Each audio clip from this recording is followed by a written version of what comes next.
Mga boss, Kutser 502 muna tayo sa ngayon. May unit tayo dito. Ang lakas ng humming. Malakas pa sa music ang humming. So try natin. Ayan mga boss, ang lakas ng humming. Sa mga ganitong problema, minsan inuuna ko na-check itong kapasitor. Either leaky or open. O di kaya ang mga connection nito sa baba baka naputol. Minsan loose connection sa mga pisa. Ako pag nag-troubleshoot ako ng ganitong amplifier, ang ginagawa ko, una inaalis ko itong connection ng blower. Tapos alisin ko itong 12 volts na AC at saka itong supply ng tune control. Tapos siyempre alisin na rin natin itong output ng tune control. So ngayon mga boss, try natin paanda rin na walang tune control na nakakabit. Bali ang nakakabit lang dito ang supply nitong main amp natin at saka itong connection papunta sa speaker. So try natin i-switch on ulit.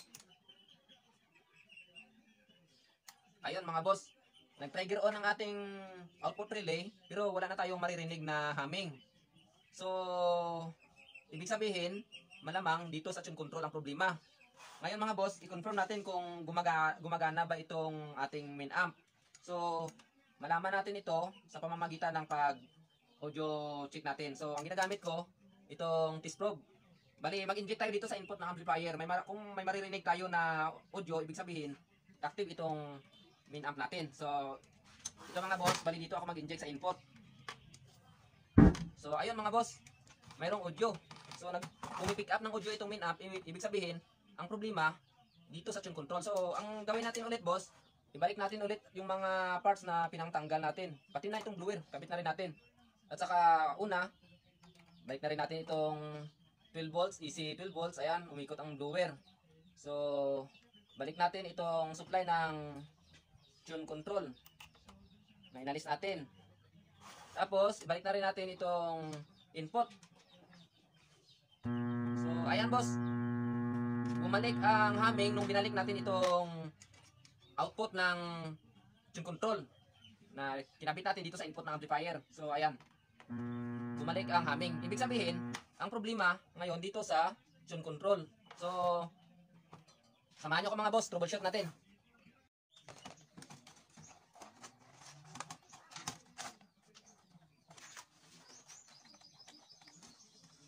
Lagyan lang natin ng cover sa likod mga boss. Mag-troubleshoot tayo na plug in itong ating amplifier. Mag-voltage checking tayo.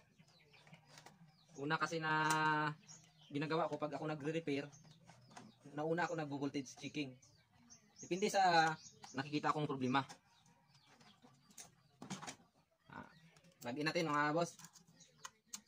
Alisin na muna natin ang speaker para hindi natin maririnig ang humming. Ayan. So ito mga boss, kung nakikita nyo may mga underground connection. Gawa ito ng unang nag-ayos. Voltage check tayo. So bali range natin sa 10 volts na lang mga boss. 12 volts itong tumatakbo na voltage dito kasi ang regulator doon sa board is 7812. So 12 volts ang masusukat natin dito. Nilagay ko lang sa atin mga boss kasi minus 2 volts itong aking tester. Ganyan siya high-tech. So ngayon, dito tayo magsimula sa ito ang pin ng negative 12 ground at saka positive 12. So tingnan natin kung pumasok ang positive 12 at saka negative 12. So ito ang negative 12. So nasa 7 volts lang. Wag kayo mag-base sa nare-read ng tester natin mga boss kasi hindi ito accurate itong tester ko. Assuming na lang natin, assume na lang. So ito, ayan, may voltage output sa negative. So punta naman tayo sa ground to positive. So ayan, mayroong output. Ngayon, steady natin itong ground na test probe natin at saka mag-trace tayo ng flow ng voltage. So simula tayo dito, papunta dito. So negative na lang siguro mauna. Ayan, may negative. Okay, nakalabas sa fuse wall resistor. So ngayon, takbo tayo dito. ito mayroong negative, pero may problema. Nawawala ang layout dito. Kasi ito, importante na may connection ito dito sa IC. Kasi ito, mayroon itong fusible, another fusible resistor sa likuran. O either jumper. So tingnan natin mga boss. Nawawala ang connection. Hindi makita sa camera, mahirap.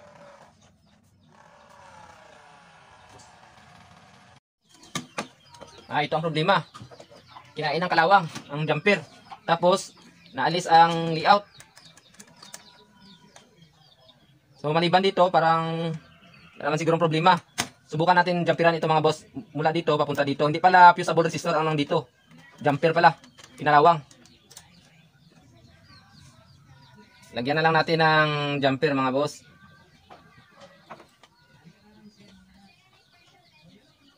So sigurado ako hindi na ito mapuputol.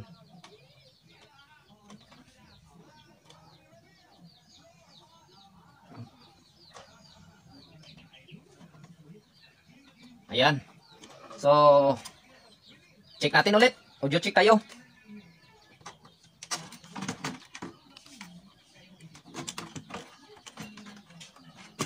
Wag muna natin i-bolt. Bali, try muna natin audio check. Power on natin. Ayan, nakakabit na mga boss ang lahat ng input. Ayun. Narinig na natin ang relay, nag-trigger on na. Saka, wala na tayong maririnig na humming. Ngayon mga boss, itatouch ko itong input sa master volume.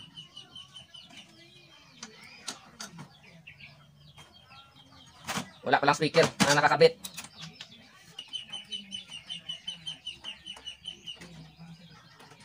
Ayan, may speaker na mga boss. So, ulit. Take two. Switch on natin. Ayun. Nag-click na ang ating relay. So, wala kang humming. Wala nang humming. So, touch natin ulit ang input. Ayun. Ayun. Nag-pick up na ng audio mga boss. Wala nang humming. Yun lang ang problema. So, check na natin sa music. Check natin mga boss. May music tayo na nilagay.